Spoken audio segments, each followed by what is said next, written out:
Hello friends, मेरा नाम नवीन कुमार सिंह है और लास्ट क्लास में हमने पढ़ा था human digestive system.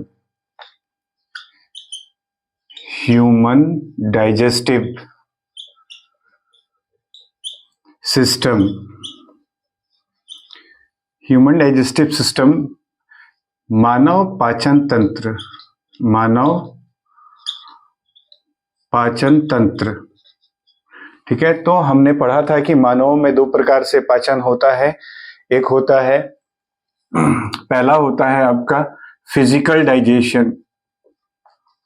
Physical digestion जिसको भौतिक पाचन के नाम से जाना जाता है, भौतिक पाचन। और दूसरा आपका होता है केमिकल डाइजेशन। केमिकल डाइजेशन जिसका मतलब होगा रासायनिक पाचन। रासायनिक पाचन, ठीक है। तो यहां पर हमने पढ़ा था फिजिकल डाइजेशन में, फिजिकल डाइजेशन में यानी कि भौतिक पाचन में, भौतिक पाचन, ठीक है। तो भौतिक पाचन में मैंने आपको बताया था कि ये जो हमारे तित होते हैं और जो टंग होते हैं, यानी कि दांत और साथ में जीभ, ठीक है। तो दांत और जीभ के द्वारा क्या होता है, भौतिक पाचन होता है, फिजिकल डाइजेशन होता है। तित और टंग के द्वारा होता है, ठीक है। और ये दोनों जो उपस्थित होते हैं, ये दोनों कहाँ उपस्थित होते हैं, तो माउथ कैविटी में उपस्थित होते हैं, ठीक है, जिसको आप लोग बक्कल कैविटी के नाम से भी जानते हैं और हिंदी में इसे हम लोग मुख गुहा के नाम से जानते हैं, ठीक है। तो तित में मैंने आपको बताया था, जब आपको मैंने तित पढ़ाया था तो तित में मैंने आपको बताया था कि ये वर्क के अनुसार, कार्य के अनुसार कितने प्रकार के होते हैं, 4 प्रकार के होते हैं। और समय के अनुसार, अकॉर्डिंग टू टाइम, ये 2 प्रकार के होते हैं, ठीक है। तो समय के अनुसार बताया था कि एक होता है टेम्पररी तित, ठीक है, जिसे आप लोग मिल्क तित या अस्थाई दांत के नाम से जानते हैं। अस्थाई दांत या दूध के दांत के नाम से जानते हैं, पहला हो जाएगा। दूसरा हो जाएगा आपका परमानेंट, परमानेंट तित। परमानेंट मतलब अस्थाई, जब दूध के दांत 6 से 8 वर्ष की उम्र तक टूट जाते हैं, उसके बाद जो दांत आता है, जो उसको क्या बोलते हैं, अस्थाई दांत बोला जाता है, ठीक है। फिर बताया था कार्य के आधार पर दांत जो है 4 प्रकार के होते हैं, ये आपको बताया था मैंने, इंसीजर, और दूसरा बताया था आपको कैनिन, तीसरा है मोलर और चौथा है प्री मोलर। ये कार्य के आधार पर, वर्क के आधार पर ये 4 प्रकार के आपके दांत हो जाते हैं, इंसीजर, कैनिन और मोलर और प्रीमोलर, ठीक है। और साथ ही साथ मैंने आपको बताया था यहाँ पर डेंटल फॉर्मूला भी बताया था। डेंटल फॉर्मूला बताया था आपको, जिसका मतलब होता है दंत सूत्र होता है। तो ये जो टेम्पररी टीथ होता है उसके लिए मैंने आपको 2102 बताया था और परमानेंट टीथ के लिए 2123 बताया था, ठीक है। अब ये याद रखिएगा कि लोअर जॉ के लिए भी बताया था, लोअर जॉ, और अपर जॉ के लिए भी बताया था, ठीक है।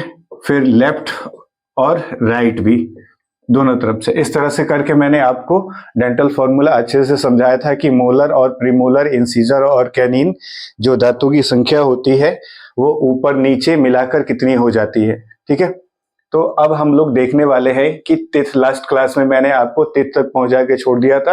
अब हम लोग जो फिजिकल डाइजेशन का एक और पार्ट बचा है, टंग, उसको आज देखने वाले हैं, ठीक है। तो आगे चल के इसको देख रहे हैं हम लोग।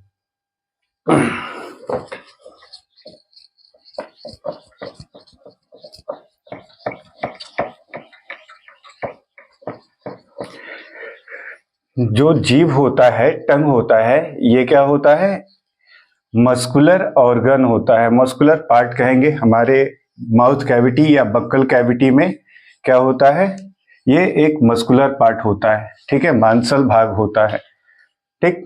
तो ह्यूमन डाइजेस्टिव सिस्टम में हम लोग क्या पढ़ रहे हैं, फिजिकल डाइजेशन,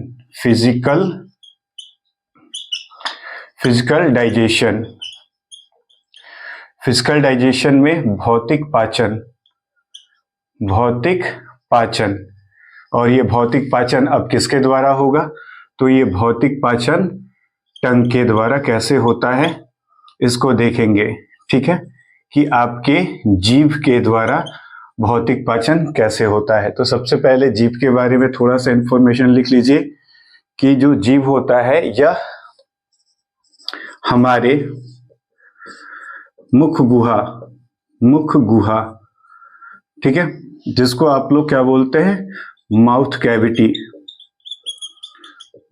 कैविटी जिसको आप लोग बोलते हैं कि यह हमारे मुख गुहा माउथ कैविटी में उपस्थित होता है। माउथ कैविटी में उपस्थित मांसल यानी कि मस्कुलर भाग होता है। इस बात को समझ रहे हैं आप लोग कि जीभ जो होता है ये हमारे मुख गुहा के अंदर, इस माउथ कैविटी के अंदर क्या होता है, एक मांसल भाग होता है, ठीक है। और इसमें क्या होता है कि इसका जो काम होता है, देख लेंगे कि इसका जो वर्क है, मेनली रूप से जो इसका कार्य होगा वो क्या होता है, तो इसका जो काम है ये भोजन के स्वाद को निर्धारित करता है। ये भोजन के स्वाद को क्या करता है, निर्धारित करता है। इसके लिए it determine the taste of food. ये क्या करता है, भोजन के स्वाद को डिटरमाइन करता है कि भोजन की जो प्रकृति है वो खट्टा है, मीठा है या कड़वा है, इस तरह से, ठीक है, या नमकीन है। तो पहला काम ये हो गया। दूसरा इसका काम क्या होता है कि यह लार को भोजन के साथ मिक्स करता है या मिलाता है, ठीक है। It intermix the saliva into food, ठीक है, कि ये क्या करता है, लार को भोजन के साथ मिलाता है। It intermix the saliva into food. समझ गए इस बात को। तीसरा जो इसका कार्य हो जाता है, यह भोजन को निगलने में सहायता करता है। It helps in engulf of food, ठीक है।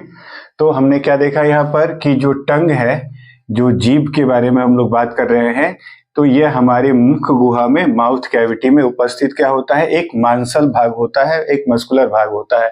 और इसका जो कार्य होता है, भोजन के स्वाद को निर्धारित करता है। ये डिटरमाइन करता है कि जिस प्रकार का भोजन हम कर रहे हैं उस भोजन के स्वाद की प्रकृति क्या है, नेचर ऑफ द फूड क्या है, उसका नेचर ऑफ टेस्ट क्या है उस फूड का, ठीक है। यह भोजन को लार के साथ क्या करता है, मिलाता है, इंटरमिक्स करता है, ताकि भोजन को निगलने में क्या हो, सहायता हो। जब अगला टॉपिक डाइजेशन में सलाइवा का रोल पढ़ाएंगे आपको, तो ये उस समय आपको बताएंगे कि सलाइवा का कितना इंपॉर्टेंट रोल होता है। यह भोजन को निगलने में क्या करता है, सहायता करता है। इनगल्फ का मतलब होता है निगलना। इट इनगल्फ द फूड, है ना, it helps in engulf of food, ठीक है। अब हम लोग यहाँ के बाद नेक्स्ट देखने वाले हैं कि जो जीभ होता है ना, जीभ की जो बनावट है वो कैसी होती है। और ये कह रहा है कि यहाँ पर ये भोजन के टेस्ट को डिटरमाइन करता है। तो ये भोजन के टेस्ट को कैसे डिटरमाइन करता है उसको देखेंगे हम लोग। तो सबसे पहले यहाँ पर देखिएगा कि टेस्ट बर्ड होता है, टेस्ट बर्ड्स होती हैं, जिसे हम लोग स्वाद कली के नाम से जानते हैं, स्वाद कलियां। और ये जो स्वाद कलियां हैं, ये जो टेस्ट बर्ड है, ये हमारे जीभ के ऊपर क्या होती है, मौजूद होती है, हमारे टंग के ऊपर मौजूद होती हैं। ये दानेदार जैसी संरचना होती है। ये कैसी संरचना होती है, दानेदार संरचना होती है। तो यहाँ पर देखेंगे कि यही टेस्ट बर्ड क्या करते हैं, डिटरमाइन करते हैं कि भोजन के टेस्ट का क्या नेचर है। तो यहाँ पर देखिएगा, सबसे पहले यहाँ पर एक जीभ का स्ट्रक्चर यहाँ पर इस तरह का बना रहे हैं। आप लोग को इस तरह से समझने का प्रयास करेंगे हम लोग कि कैसे ये इस तरह का जो कहाँ कहाँ हमारे जीभ के ऊपर टेस्ट बर्ड पाए जाते हैं। ठीक है, कहाँ कहाँ जीभ के ऊपर हमारे ये जो टेस्ट बर्ड है वो क्या है, पाए जाते हैं। ठीक है, यहां से भी देख लेंगे, ये पार्ट भी देखेंगे, कवर करेंगे, और ये वाला भी पार्ट कवर करेंगे। ठीक है, ये जो हो जाता है आपका पीछे वाला भाग हो जाता है, पीछे का भाग, यानी कि हमारा जो टंग है जीभ के सबसे अंदर पीछे वाला भाग होता है। ठीक है, यहाँ जो बन रहा है ये जो होता है अग्र भाग होता है। ये जीभ का कैसा भाग होता है, अग्र भाग होता है, आगे वाला हिस्सा होता है। और ये दोनों तरफ क्या, साइड वाले भाग हो जाते हैं। और यहाँ पर तो देखेंगे हम लोग कि कैसे टेस्ट बर्ड्स जो हैं यहाँ पर मौजूद है। तो ये जो दानेदार जैसी स्ट्रक्चर होती है, इसी को हम लोग क्या कहते हैं, टेस्ट बर्ड। मैंने आपको बताया कि यही टेस्ट बर्ड क्या करती हैं, डिटरमाइन करती हैं। तो यहाँ पर टेस्ट बर्ड बनाकर आप लोग को हम दिखा रहे हैं कि कैसा टेस्ट बर्ड होता है। ग्रेनुअल्स की तरह स्ट्रक्चर होती है, दानेदार जैसी संरचना यहाँ पे स्ट्रक्चर होता है इसका। यहीं से आप लोग को क्लियरली बताएंगे कि किस हिस्से से हमें खट्टेपन का, किस हिस्से से मीठेपन का, फिर कड़वाहट का पता चलता है। ठीक है, तो अब हम लोग यहाँ पर देखने वाले हैं कि ये जो देख रहे हैं पीछे का भाग, तो ये जो पीछे का भाग है ये किसको बताता है, कड़वापन को बताता है, कड़वापन को बताता है।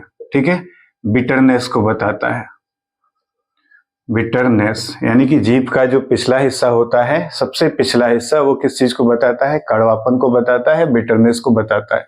ठीक है, और जो दोनों तरफ का होता है, ये दोनों साइड जो आपको दिख रहे हैं, ये वाला पार्ट और ये वाला हिस्सा, ये वाला और ये वाला हिस्सा, ये किसको बताता है, खट्टेपन को बताते हैं, खट्टेपन को बताते हैं, सॉवरनेस को बताते हैं। ठीक है, यहां पर भी सेम उसी चीज को लिख लेंगे, खट्टेपन को बताता है, सॉवरनेस को बताता है। ये जो अग्रभाग है, ये जो आगे वाला हिस्सा है, ये किसको बताता है, मीठापन को बताता है। किसको बताता है, मीठापन को बताता है, स्वीटनेस को बताता है। ठीक है, और ये एक पीछे का भाग हो गया और ये खट्टेपन का भाग हो गया, ये अग्रभाग हो गया। ये दोनों जो साइड के पार्ट हैं वो क्या करते हैं, भोजन के खट्टे होने का, भोजन के स्वाद के खट्टे होने की प्रकृति को बताते हैं। और ये पीछे वाला भाग कड़वापन, बिटरनेस को बताता है। और जो सबसे आगे वाला जो बाहर का हिस्सा होता है, ये मीठापन, स्वीटनेस को बताता है। और यहाँ पर दोनों तरफ ये वाला पार्ट और ये वाला पार्ट आपको दिख रहा है, तो ये दोनों पार्ट किसको बताते हैं, नमकीन को बताते हैं। किसको बताते हैं, ये नमकीन को बताते हैं, सॉल्टी को बताते हैं कि भोजन क्या है, नमकीन, उसकी जो स्वाद की प्रकृति है वो कैसी है, सॉल्टी है, नमकीन है। तो आपने देख लिया, इसको याद रख लीजिएगा कि हमारे जो जीभ में पर उपस्थित टेस्ट बर्ड होते हैं, वो जो टेस्ट बर्ड्स होते हैं ठीक है ना, ये जो टेस्ट बर्ड होते हैं ये कैसे भोजन को क्या करते हैं, उसके नेचर ऑफ टेस्ट को बताते हैं, मीठापन को बताते हैं, नमकीन को बताते हैं, और खट्टेपन को बताते हैं, और ये बिटरनेस, कड़वापन को बताते हैं। एक बात और याद रखिएगा कि ये बीच वाले हिस्से के बारे में मैंने आपको अभी नहीं बताया, तो इसको याद रखिएगा कि यहाँ पर कोई स्वाद, कोई स्वाद का पता नहीं। कोई स्वाद का पता नहीं का मतलब कि जीभ का जो बीच वाला भाग होता है वो कैसा होता है, देखिएगा तो चिकना होता है। इसका मतलब है कि यहाँ पर जो टेस्ट बर्ड है उपस्थित नहीं है। तो जब टेस्ट बर्ड उपस्थित नहीं है तो बीच में अगर किसी भी खाद्य पदार्थ को हम लोग रखते हैं तो उसके स्वाद का कोई पता नहीं चलेगा। ठीक है, तो ये जो रोल होता है हमारे टंग का रोल होता है हमारे डाइजेस्टिव सिस्टम में, ह्यूमन डाइजेस्टिव सिस्टम में। और यहाँ पर टिप्स हमने पिछले क्लास में पढ़ा और उसका जो लिंक है इस वीडियो में आपको डाल दिया जाएगा, उसको देख लीजिएगा तब इसको देखिएगा। ये जो पिछला क्लास में आपको बताया था डाइजेशन क्या होता है उसका मतलब समझाया गया था आपको। और फिर फिजिकल डाइजेशन में हमने पिछले क्लास में टीथ को डील कर लिया था और इस क्लास में हमने टंग को किया है। अगली क्लास में हम लोग देखने वाले हैं कि सलाइवा का, लार का हमारे डाइजेशन में क्या रोल होगा। और जो नेक्स्ट क्लास आपकी होने वाली है वहां से हम लोग केमिकल डाइजेशन को पढ़ने वाले हैं कि केमिकल डाइजेशन जो है कैसे स्टार्ट होती है। तो केमिकल डाइजेशन भी आपके बक्कल कैविटी, माउथ कैविटी या मुख गुहा से ही शुरू हो जाती है। बशर्ते यही है कि लार की जो प्रकृति हो जाती है वहीं से क्या होता है, लार जब इंटरमिक्स होता है ना, किसके साथ, हमारे भोजन के साथ, तब वहां से क्या हो जाता है, रासायनिक केमिकल डाइजेशन शुरू हो जाता है। क्योंकि हमारे लार में एंजाइम जैसे टाइलिन होता है, एंजाइम्स, ठीक है, टाइलिन एंजाइम्स होता है, फिर लाइसोजाइम एंजाइम्स होता है, ठीक है, लाइसोजाइम्स एंजाइम होता है। और ये दोनों एंजाइम्स क्या करते हैं, एक कार्बोहाइड्रेट का पाचन करता है और दूसरा जो है भोजन में उपस्थित कीटाणुओं को क्या करता है, मारने का काम करता है। तो ये सारी बातें जो है ओवरऑल ये हम लोग नेक्स्ट क्लासेस में बात करने वाले हैं। ठीक है, तब तक के लिए धन्यवाद, थैंक यू।